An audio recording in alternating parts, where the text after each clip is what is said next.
Morning, guys. Hey, Destiny. Hey, Priscilla. Male. If we know the voter is from Virginia, what's the probability the voter is male? And maybe we should give a hint. My hint is going to be make a two-way table.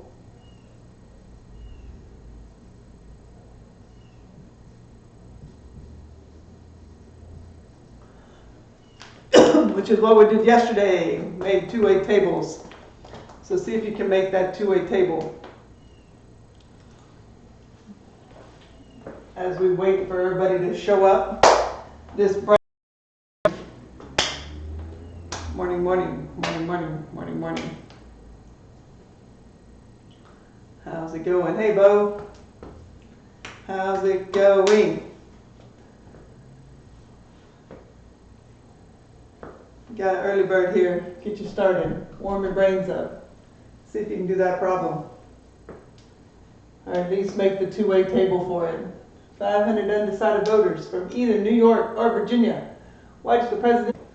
I got to get them out of the house because they're stir crazy, but we're not leaving the house. So, maybe we could go to school and eat. The TBI and eat. Somewhere where nobody's been. But to get out of the house. Or maybe we just don't go out of the house today. I don't know. We'll figure something out. Hey, Courtney. Hey, Jasmine. Let's see if y'all can make a two-way table for this. 500 undecided voters from either New York or Virginia. Watch the presidential debate. 40% of the voters were from New York. Of those New York, figure something out.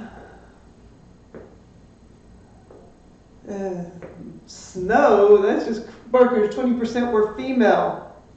70% of the undecided voters were male. If we know the voter is from Virginia, what's the probability that they are male? So, we're going to make, yesterday y'all made two-way tables. Today you're going to use your two-way tables to find voters.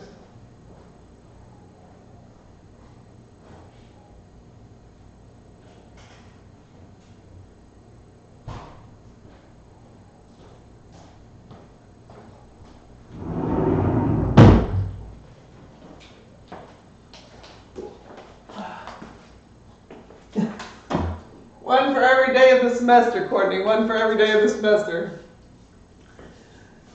They may not all fit perfectly with what we're teaching, but I try to anyway. I have a bunch. So let's see, if there's 16 weeks and 4 days in the week, that's 40 plus another 24. I probably have like 64. Probably like 64. 64. All right, let's do that. I'm gonna make it. That looks good, though. Let's make it and see. So you're saying first. That's good. That's what he's supposed to be doing. Yeah.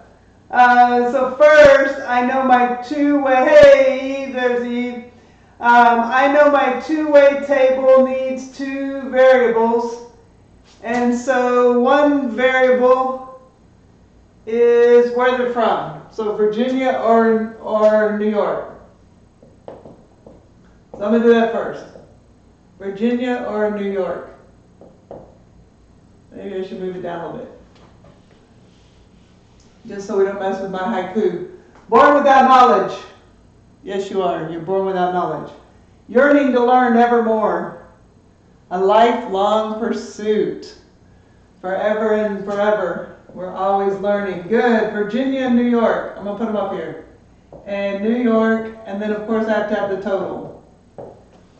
And then the other one is male and female. I like it. And total.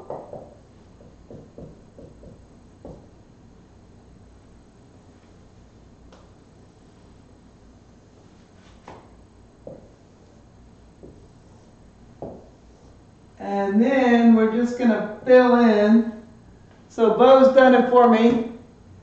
He said there are 70% of the voters are male. So did we, oh, 500 total. So in my total, that's where we start. Remember, when you're doing these two-way tables, you're going to start with your total. So total is 500. And then I know that 40% are from New York. So you told me that 200 of them are from New York. Good. Now, look, guys. I know that you now have a calculator in your hand, but as you're filling out these two-way tables, you've got to show me how you knew the numbers. So a lot of y'all turned in the two-way table things, and I'm like, you didn't show me any work. Try again. I gave you the filled out two-way tables. You could have just copied it. You've got to show me that you know how to get to the answer. So, I'm doing 40% of 500. That's all you have to write down. Just show me that much. And then say that 40% of 500 is 200. But show me that you know what you're doing. Really pretend you're not using a calculator. Pretend at least. So our New York is 200. So that means that 300 are from Virginia. Okay, cool. Then 20% of the New Yorkers are female. By the way, how did I get that 300? I said 500 minus 200 equals 300. Yes, you can do that subtraction, but write it down and show me what you're doing. Explain to me how you're getting there. Can't be that many, Priscilla, because we only have 500 people. So it's got to be less than 500 that are male. Hey, Kelsey. So I know of the New Yorkers, 20% are female. So I'm going to do 20% of the New Yorkers. I know, I can tell. Yes, Bo, guilty. And yes, y'all are getting good at it. You're like, okay, 10% is just 20. I'm going to double it. That makes it 40. Y'all are getting good at it. I want you to be good at that. But you can write it down to show me that you know how to get there. Explain it. And upper level mathematics, that's all we do is explanations of what we're doing. It becomes English almost. So what are those 40? Those are females that are New York. So then the rest of them, so I'm doing 200 minus 40 to get that 160 that are male. That's right. Don't get complacent. Show me how you're getting there. And then 70% of the undecided voters were male. So now I'm looking at all 500 of them. I'm doing 70% of the 500. So again, I know that 10% is 50. Multiply that 7 times. So 7 times 50, well 7 times 5 is 35 with a 0 on the end. I got 350. Is that what y'all got?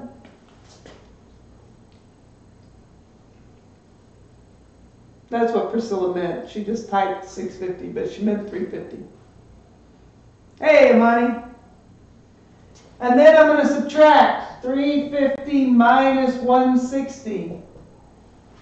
Well, 150, 250, 350. It's not quite 200. So I say it's 190.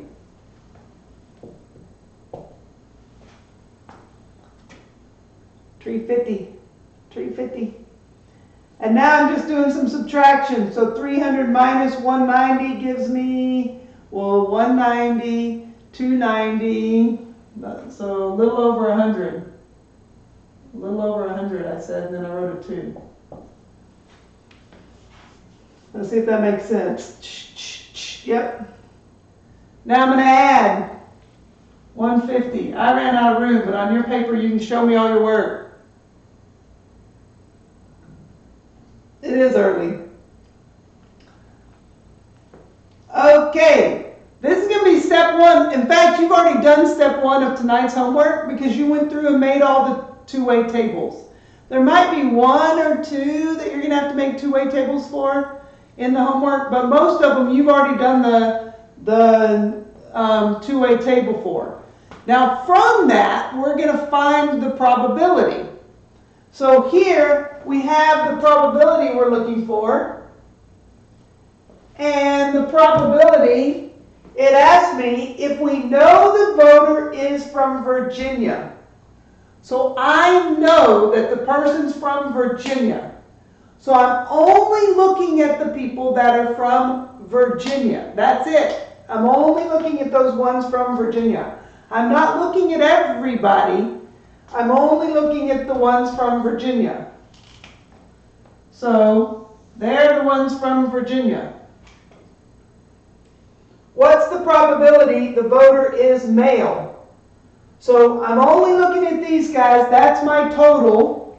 Remember, with probability, I put my total on the bottom. So I'm going to have that 300 on the bottom.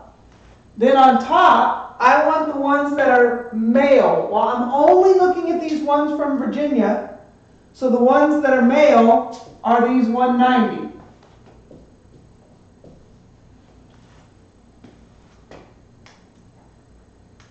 Oh yeah, I'm going to show you the ultrasound. That's why this lesson is really my favorite, because I get to play with baby pictures.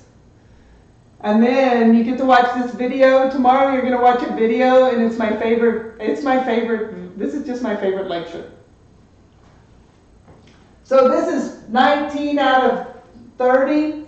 And I think tonight I have you turn those into percentages, or at least given me an approximation. Well, we could have done an approximation of this. Just divide it by 3 to get it down to 100. So if I divide 190 by 3, I get a little more than 60. So it's about 60%. Is that right? About 60%. Yeah, 63. Jasmine says 63.33%.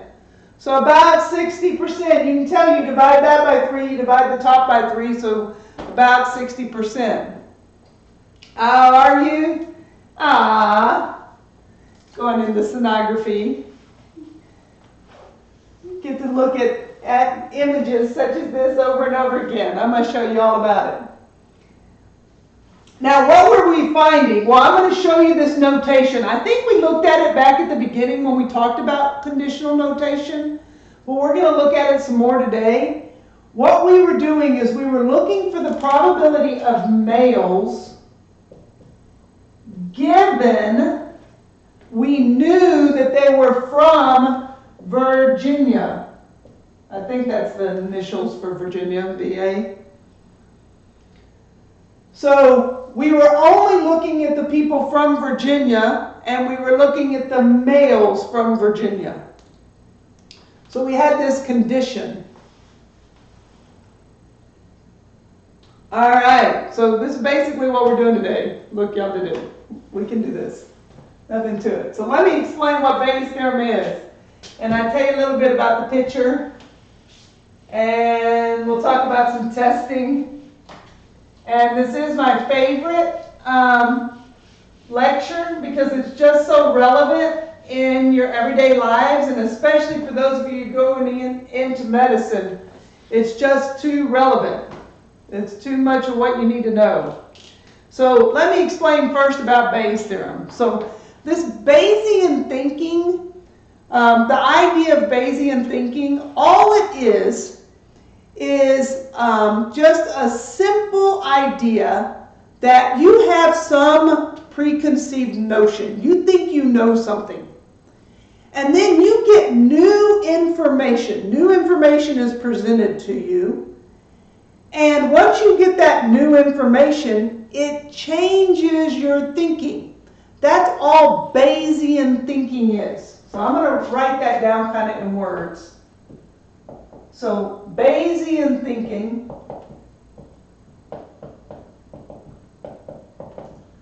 just says that, it just basically says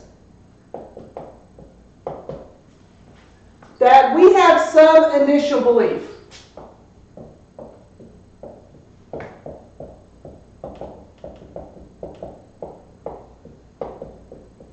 Belief. Belief, belief, belief. I before E except after C, so it must be IE. Like that? Yeah. We have some initial belief, something that we believe, and then we're updated with new knowledge.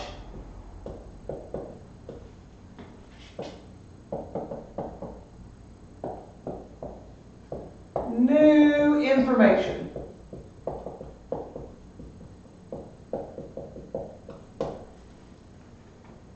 And then it updates our belief. So Bayesian thinking says that we have some initial belief, and how about instead of updated, we say we're presented with new objective information, and we get a new or an updated belief.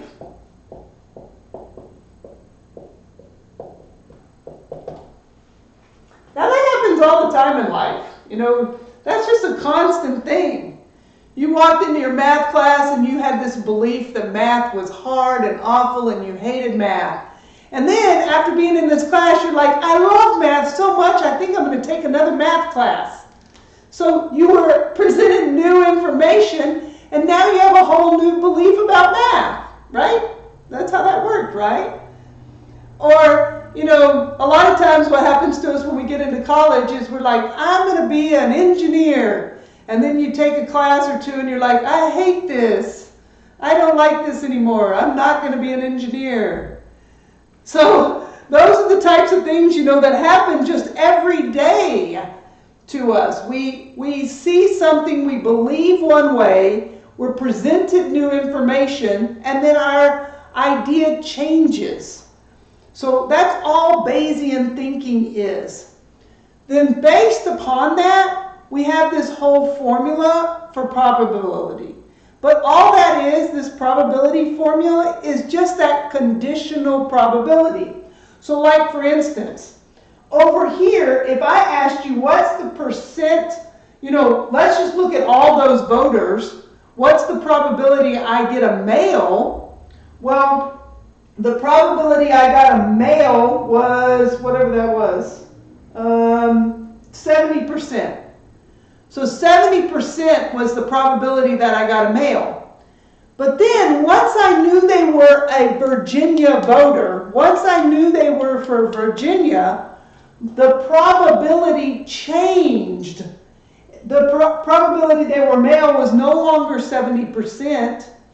Since I knew they were for Virginia, I was only looking at the ones from Virginia. So then it was a 63% chance that they were from Virginia. That probability changed once I had new information. So that's really all Bayes' theorem says. So I'm going to give you now the actual formula. So here's Bayes' formula, or Bayes' theorem. Here's the formula that goes along with it. It says, when I have the probability of some event given I know another thing. In other words, they're male and I know they're from Virginia. It's just that conditional probability. Then the way we find that is we find the probability of that event A, and we multiply that times the probability of event B given A all over the probability of B. Matches my shirt, I think. Now, that's a big fancy formula that we're not ever going to use, because instead of doing it with the formula, what we're going to do is we're just going to look at our two-way tables. For me, making the two-way table is just the easiest way to go about this. Mr. Simpson has a video on Bayes' theorem where he makes a tree to help determine the Bayes' theorem. it's on my playlist. I added it to the playlist. If you want to look at that method for doing it, it's just another method that people use to figure out Bayes' theorem. So I like the two-way table. He likes the tree. Pick which one you like. Well, you've already made two-way tables, so if I were you, I'd use the two-way tables. But if you like the tree, or if you want to challenge yourself, whatever. So that's all this is a conditional probability, and then we're going to use it. So in this case, how did we use it? Well, the probability that they were male, was 70%. The probability they were male was 70%. We multiplied that times the probability that they were from Virginia and male. So in other words, we had to do the Virginia and the male. And that's what we put on top. Then on the bottom, we put the probability that they were from Virginia. The probability they were from Virginia. Notice that to get this probability, we actually had to add two things together. And if we were using it, we would have to do that as well. Yeah, that's right now what's happening. With coronavirus, this is being updated on a daily basis. We're finding out more about this virus. And so our scientists are using this Bayesian thinking on a daily basis as they gather more information and more data. Then they're like, oh, at first we thought that you couldn't just transmit it through breathing. And now it turns out that we're finding out more and more about it. So we're learning all kinds of stuff about it, and it's because our changing is thinking, because we're presenting new evidence constantly. So how does that relate to my picture of my sonogram? So I told y'all yesterday that the first time I went in for a mammogram, and really every time since then, the first time I went in for a mammogram, I got back a report that said that I was positive, that the mammogram showed positive things. And so I got that report and I didn't panic. And the reason I didn't panic is because I teach this lesson, this lecture exactly, where I show the probability. And we're going to look today to see what the probability was that I had breast cancer once I got that result back. And so what do they do when they say that they're positive? Hey Lucas, how's it going? What do they do once they say I'm positive? You know, do they immediately start giving me chemo? What do they do at that point? And then also another example of this in my family, I'm sure you've got lots of examples of this too, is, I don't know if you can see little Charlotte Lucille, but this is Charlotte Lucille. This is her very first sonogram. And she's so cute. She looks just like me, doesn't she? She's so cute. So when they go in and you do a sonogram, I got to be there for her first sonogram. I was there for it. And when you go in, we're not, as the mother and the aunt, I'm not paying attention to them doing things with it. Instead, what I'm doing is I'm just looking and going, oh, she's so cute. Listen to the heartbeat. Oh. But it turns out that with the sonogram, they're actually measuring things. They're measuring the length of the bones. They're measuring all kinds of stuff. And one of the things they're measuring is right in here. This little area right in here is called the nuclear fold. And that translucency there, that amount of liquid in there, they measure it. And if it's too thick, then that's a diagnostic test for certain chromosomal disorders, such as Down syndrome. So we had this sonogram done, and we actually didn't leave the office. And the doctor came in and said, hey, the baby is at risk for Down syndrome. This test, this measurement is thick, And so that puts the baby at risk for Down syndrome. Okay, so again, my sister didn't panic. She's a scientist. She too knows about Bayes theorem. So when they told her that, she knew that what the probabilities and how probabilities work. So she didn't panic on that. Now, we had two different things that happened, because with my breast cancer, what they do is when you get this positive result back, they do further testing. And with the breast cancer, with the mammogram, that further testing is just an ultrasound. So they schedule up an ultrasound. It's not invasive. It can't hurt you to go in for an ultrasound. You can't be injured by it. So for me, it takes a little time out of my day to go in and do an ultrasound, but it's just an additional test to let you know, do you still see something or not? For my sister, the additional test is something called an amniocentesis. And I don't know if y'all are aware of amniocentesis or not, but those are invasive tests. In fact, they can cause miscarriages. They actually take the needle and go into the embryonic fluid and pull it out so that they can look at the actual DNA of the child. And so that one is more, there's some risk to it. That if you do that, you can end up losing the baby. So in my case, when I'm looking into the breast cancer, I'm like, sure, let's go ahead and do the ultrasound. Let's just check to see if I have it or not. Because if I have it, then we need to treat it. And if I don't, then I can quit worrying about it. In my sister's case, she's trying to weigh the risks, and she's like, I'm not willing to make those risks for the baby. So we had two different kind of options there. And I went ahead and went back in for the test, and she didn't. Now let's look and see, at least in my case, what was the probability that I actually had breast cancer? So, well, how much did I need to be worrying? So here's the idea of Bayes theorem. Oops, I forgot to get this ready.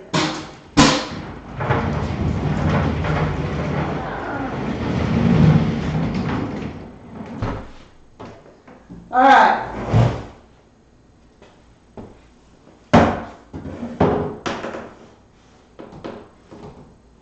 These are the two-way tables we made yesterday.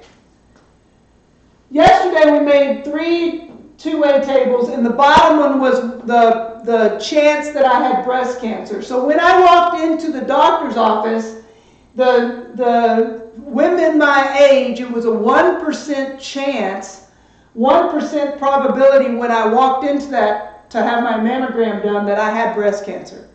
And we're going to see how does that change after I have get back a positive test. But we'll do that one last. We're going to move back up here and talk about these two first, and then we'll talk about the mammogram. All right, so let's move to these two. And let me ask you some probability problems on it.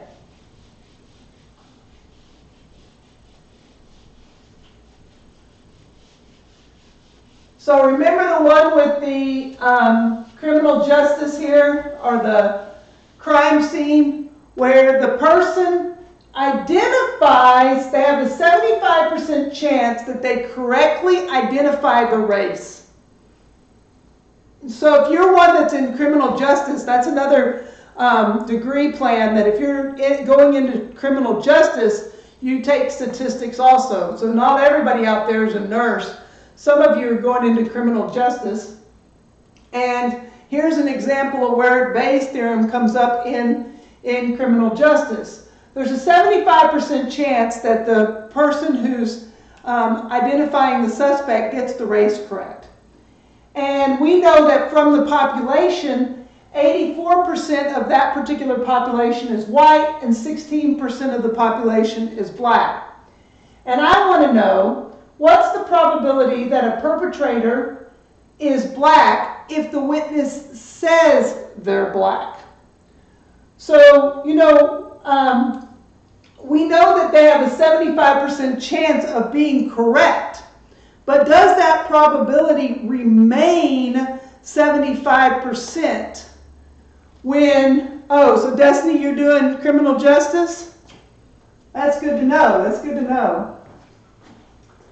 So what's the probability then that if the witness says they're black, that the perpetrator is actually black?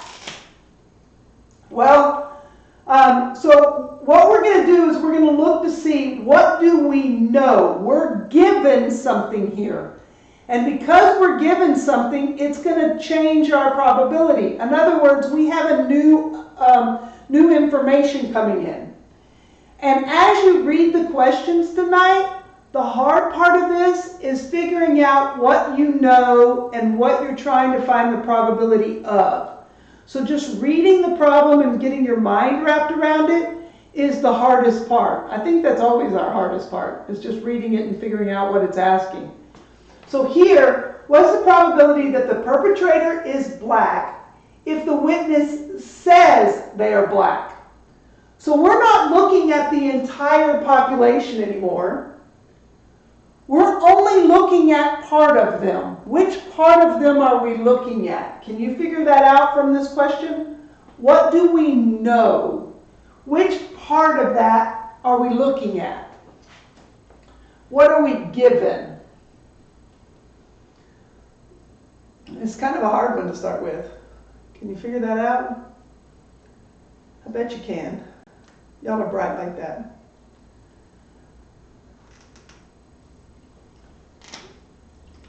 We are definitely going to be looking eventually at that black column because we want to know what is the probability that the perpetrator is black. So this is the question we're asking, like what is that probability? That's who we're going to be looking at. But what is it that we're given? We know we're given that this witness says they are black. That's what we know. We know that the person came in, they identify, they say, well, the race of the person was black. They were male, they were 34, and they were black. So I know that they said they were black. So which one of those numbers am I looking at? Well, I'm looking at the ones that were identified as black. And that was 3,300 of them. So 3,300 of them were identified as black. That's my denominator. The 3,300 is the denominator. Then I want to know from that what's the probability that they actually are black. So which number am I going to use for my numerator? Which number am I going to use then for my numerator? What do you think? Identified. Good. You had it, Amani. You had it. You had it. Good. I'm going to use these that are identified black and are actually black. That's going to be my numerator. So notationally, here's what we're doing. We're finding the probability that they are black given that the person identified them as black. And my numerator is that 3,300, and my numerator then is 1,200. So yesterday, y'all didn't show work as you turned stuff in. I turned it back and said, show work. So you got to show me what you put in the calculator. Pretend you didn't use a calculator. Show me what you would have done. Today, it's a little trickier to show work. Because what are you going to be doing? Well, you're going to be looking at those two-way tables that you made. But notice, I just showed work. This was my denominator and that was my numerator. I just circled on there where the numbers were coming from. Now I'm going to reduce it. So, you know, if I want it to be about a percentage, well, I would divide the top and the bottom by 33. Or just to simplify it as a fraction, there it's 12 over 33. You could also say to get to 100, I'm going to multiply by about 3. So this is about 36. So about 36% of the time, when they identify them as black, they're actually black. Man, that's pretty awful, isn't it? So based upon these numbers, based upon these percentages, that it's a 75% chance that they correctly identify it, and that the population looks like that, when they say the person is black, it's only 36% of the time that they actually are black. Man, you would think that the probability would be higher, because it was a 75% chance that it was correct. And yet, it's only 36% of the time that when they identify them as black, they actually are black. So your thinking gets adjusted. You're thinking, well, 3/4 of the time they're getting this correct. And yet, when you start looking at the numbers and the probability, you realize that the probability is a lot lower, that when they say they're black, they actually are. Crazy, right? How's that for updating your belief system? All right. That's why you can't just go with the witness and believe everything what the witness is. Instead, you got to go find some other evidence out there to verify it. It does change what you were thinking. That's exactly the idea there of Bayesian thinking. All right, so that's how that works, like in the criminal justice system. And then to our medical testing, because we see this constantly within our medical system. That here we have a 1 in 1,600 chance of having whatever disease it is.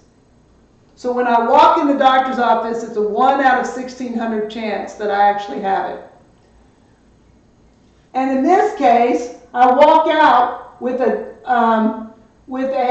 see, what is the probability the person doesn't have the disease given the test is negative? So in this case, what do I know? Yes, that's exactly right, Amani.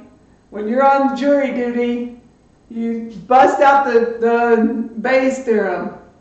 Be like, I need to see enough information so that I can. That's supposed to be the whole idea, is they have to present enough information so that it's beyond a reasonable doubt. They can't just say, hey, the witness said they were black. That's not enough. They've got to give plenty of information so that you don't have a doubt that they did it. Supposedly that's how it works in the courtroom. I've never been on a jury. Thank goodness. I don't want to have to make those decisions. What's the probability that the person doesn't have the disease given that it is negative? Now remember, we did this one yesterday, and good. We walk out of there, perfect, Bo. We walk out of there with a negative test. So I now have a negative test.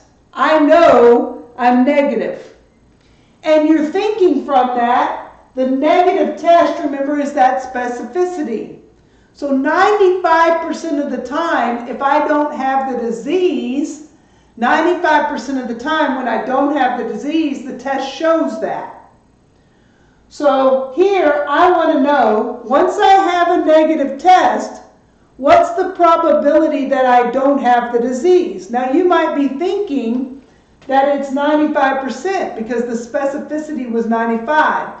But let's see if it actually is. Once I have a negative test, what is the percent chance that I don't have the disease. And y'all have totally got this. Because this is you're right, that's your denominator. And the don't have and the negative then is your numerator. So in notation, the probability I don't have it,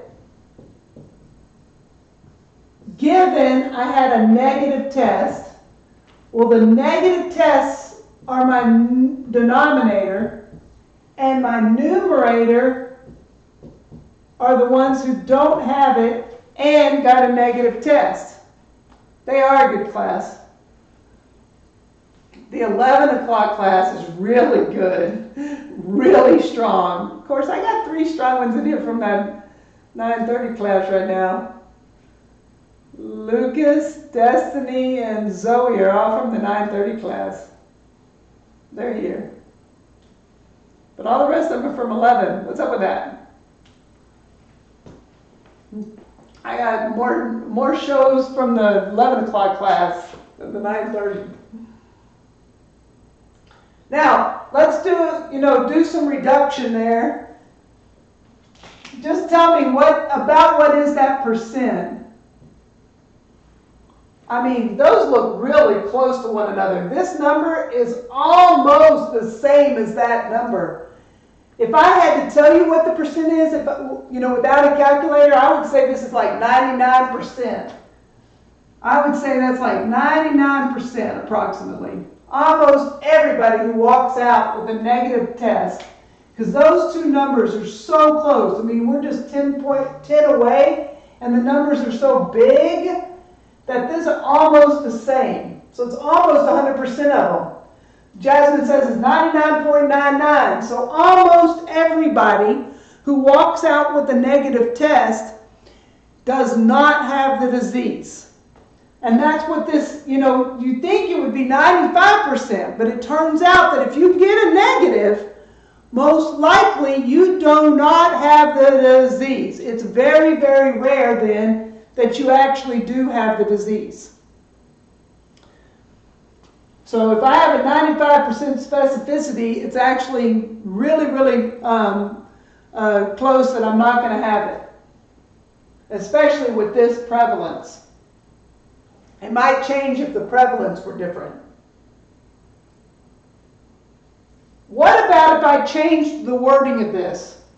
What about if I said, what's the probability the person doesn't have the disease given the test is, let's just make this last word positive.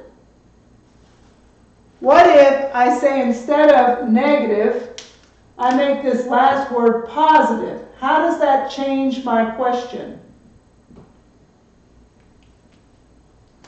Now all of a sudden, what am I looking at? How does that make it different?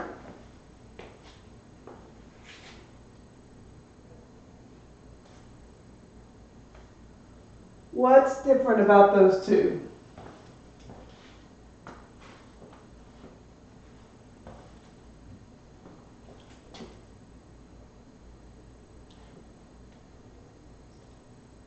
Good. My denominator is just going to change to the positive test. And you might instinctively think, well, if the sensitivity is 90%, you might be thinking, well, then 10% of the time you would walk out with a negative. That's kind of what you might be thinking. But let's see in actuality what happens. So I'm going to make this a positive. It still don't have, and you're right, it changes it from here, and then it's got to be the ones that are positive and don't have it. So it changes, both my denominator and my numerator become that part. You're exactly right. So now let's look at the probability.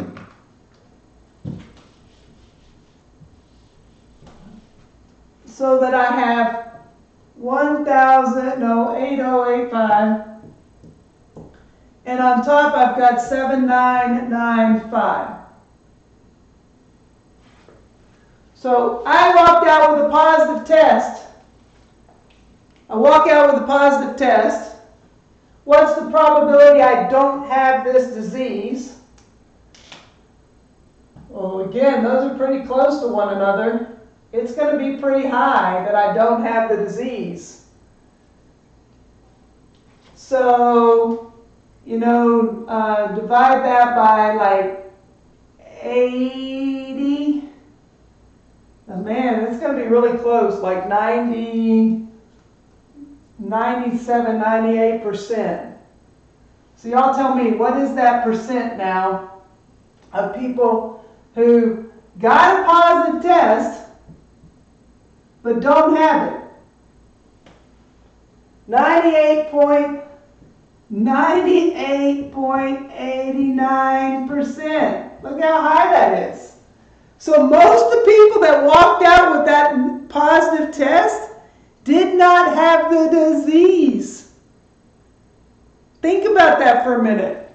You walked out with a positive test, and yet you didn't have the disease. Thank you, Mr. Simpson. So it reduced to 533 over 539.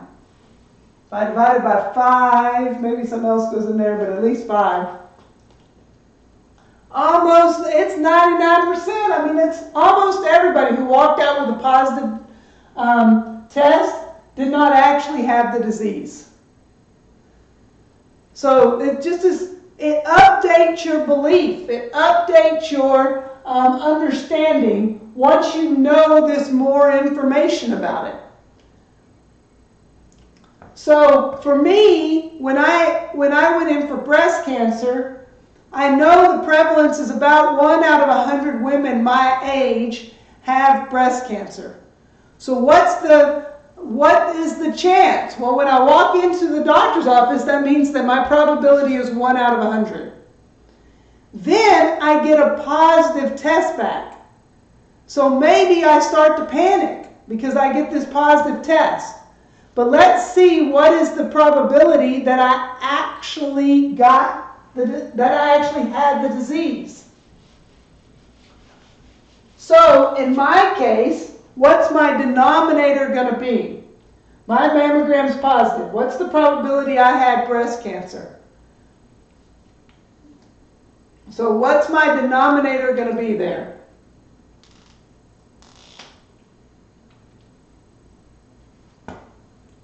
Which one of those am I going to be looking at?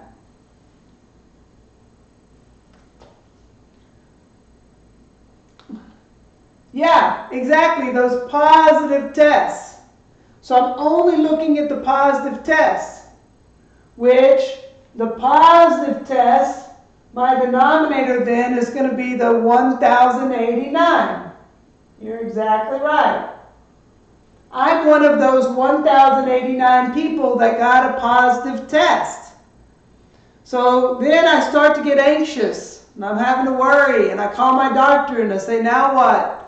And I start making all these, am I going to be able to work next year? Maybe I should quit my job. Should I, start getting my affairs in order, get my will taken care of? Who's going to take care of my kids? All these things that you start to worry about when you get that positive test. And the question is, what's the probability that I had breast cancer? So what's going to be my numerator? And by the way, the sensitivity of it is 99%. That means 99% of the time, if you have breast cancer, it's going to catch it. 99% of the time, if you go in for a mammogram and you have breast cancer, the mammogram is going to give you a positive test. So you're thinking with that high of a level, you're thinking that it's a 99% chance I have this thing. And yet, let's look and see. So my denominator is the ones that's positive. I'm one of those positive people. I would have to be one of these 99 in order to have breast cancer. So here's the notation. Let me use the black so you can maybe see it. The notation is the probability that I have breast cancer given that I got a positive test, and my denominator is 1089, and my numerator is 99. Am I one of those 99 out of the 1089 that have breast cancer? Well, I need to divide by 10 to get down to 100. So divide by 10 and you get about 10%. About 10%. Y'all agree with that? That it's about 10%?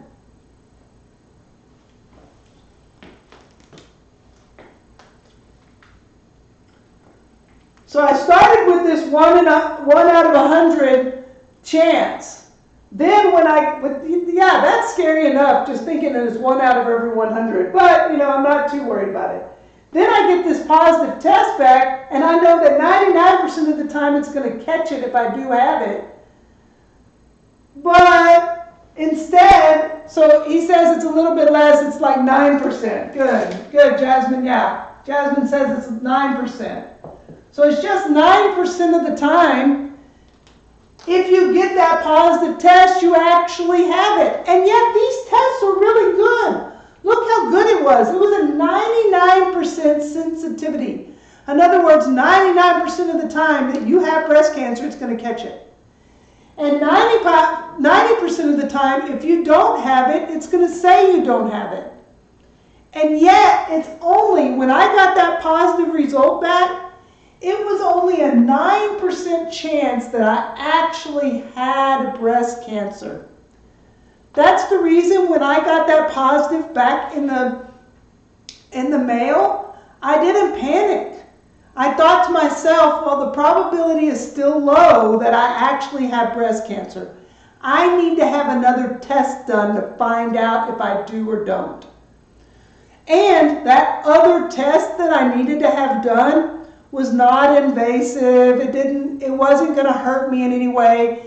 The only thing it was going to do was cause me some time and maybe a little money to go in and have that test done. So I had the test done. I did not have breast cancer. Every single time I go in for a mammogram, I get back a positive result, and I have to go in and have this ultrasound done. Now, I go in and do the ultrasound every time because it's easy and it's cheap and it doesn't cost me that much. But if it were like a major test I was having done, maybe I wouldn't have that second test because I know this probability is so low. But here's what's happened. The guidelines for when you have mammograms has actually changed because of this. Many women were getting back a positive when they didn't actually have breast cancer, and it was causing this anxiety. And things were happening with the women because they got back this positive result. All of a sudden, that's a whole nother medical issue in itself, that you got this anxiety, you're making life choices thinking that you have breast cancer when you don't actually. So they changed the guidelines on when women are supposed to have mammograms. It used to be at 40 that you were supposed to go in for your first mammogram. And I think now the guidelines are at 50. You go in for your first mammogram. Unless someone in your family has breast cancer or you're at risk some way. So now I'm at risk because I keep showing this positive every time. So now I'm at risk and I have to go in over and over and over again. And exactly like Mr. Simpson said, too many false positives, too many of these guys, false positives. I was one of those 990. Too many of those false positives causes anxiety, it costs money, it's a drain on the medical system.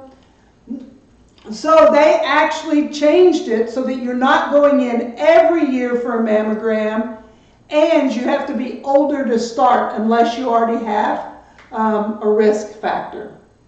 So just, things actually are changed based upon statistics. And I did not have cancer. No cancer for me, no cancer for me. Now, normally, at this time of the class, we would figure out the probability that my sister had Down syndrome. And it would be a big reveal to find out if she has Down syndrome or not.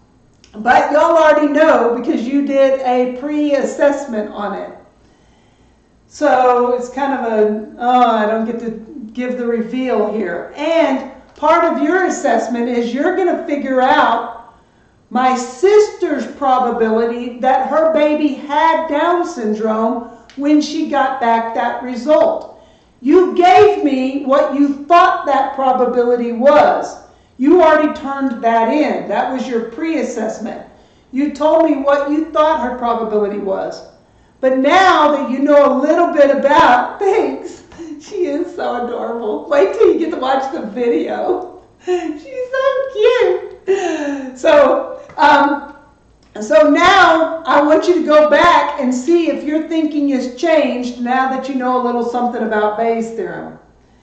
After you've been given this new updated belief. And that's going to be your post assignment, is to figure out that probability and tell me how your thinking has changed. Then I have a video for you to watch about Charlotte. And then afterwards you can also tell me how you're changing, if your thinking has changed any at all about Down syndrome as well. She is the cutest baby. Well, she's not a baby anymore. She's a, second grader now. But she is as cute as she can be. But she's down on the border. I never get to see her. Well, sometimes through FaceTime, every once in a while. On occasion I get to. Her mom will send me a video sometimes, on occasion, when I'm really good. Then she lets me do it. All right, so that's how Bayes' theorem works. Once you have new information, your thinking changes and your beliefs are updated.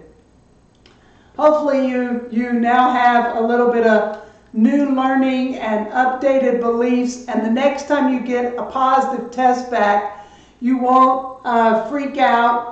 You'll go to your doctor and say, okay, what test do I need to have done next? So, Mr. Simpson, you have anything to add to that? My time is usually spent watching a video at the end here, so that's my whole lecture. Y'all got this. Go do some Bayes' theorem, have some fun with it. Yeah, Mr. Simpson's willing to drive down to Mexico to see her, but I'm not. It's too far. They have to FaceTime. FaceTime me. FaceTime me. I'm a bad aunt. Bad aunt. Bad aunt. All right. I can't wait to read I haven't read your pre-assessments yet. I'm going to read those when I read your post-assessments. I can't wait to read them and find out how your thinking has changed from the beginning to the end. Okay, I'll be on Discord. Come join me. We'll do some Bayes' theorem. How's that sound? All right. So we'll do my ending. Here we go. Math made simple. That's some math. Thanks for watching. See you, not tomorrow. No stream tomorrow. No stream tomorrow. I'll see you on Monday. I'll see you on Monday. I'll see you on Monday. Join me on Monday. Monday.